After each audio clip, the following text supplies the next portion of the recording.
We weren't supposed to fall in love, we were supposed to stay on top. I met him because we hated losing. Front row of the lecture hall.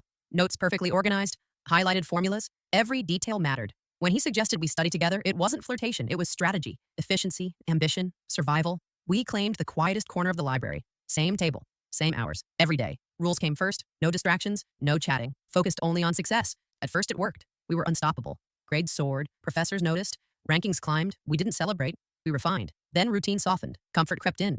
We started staying late, taking longer coffee breaks, sharing playlists, laughing quietly. Silence became heavy. Study sessions felt warmer, longer, less strict. We told ourselves nothing had changed. Discipline hadn't slipped. Efficiency was still our goal. But love doesn't ask permission.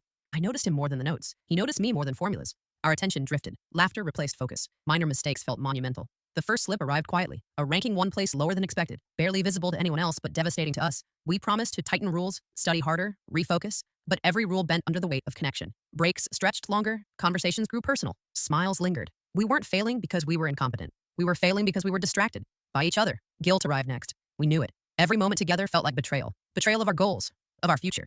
We tried scheduling affection, limiting contact, separating study hours. Nothing worked. Emotional closeness had become a variable we couldn't control. Pressure mounted. Each assignment, each quiz, each exam carried more than points. It carried the memory of what we were losing. Comfort had turned into tension. Every glance weighed more than a textbook. Then came the ultimatum. Not shouting, not tears, just one quiet sentence. We can't keep doing this. One of us has to choose. Us or grades. We stared at each other, silent. The weight of every shared laugh, every late night study session, every distraction pressed down. Discipline demanded one path, affection demanded another. We chose survival. We chose separation. Not because love didn't matter, but because ambition required loyalty. We stopped studying together. Messages became brief, polite, practical. Our routines became rigid. Success returned, but the warmth, the laughter, the comfort, we lost it. And yet, love lingered, quietly, invisibly in memory, in the way our focus faltered when we thought of each other, in the ache that came with every top score achieved alone. Years later, we met again professionally. Respect replaced longing. Recognition replaced intimacy. We had both succeeded.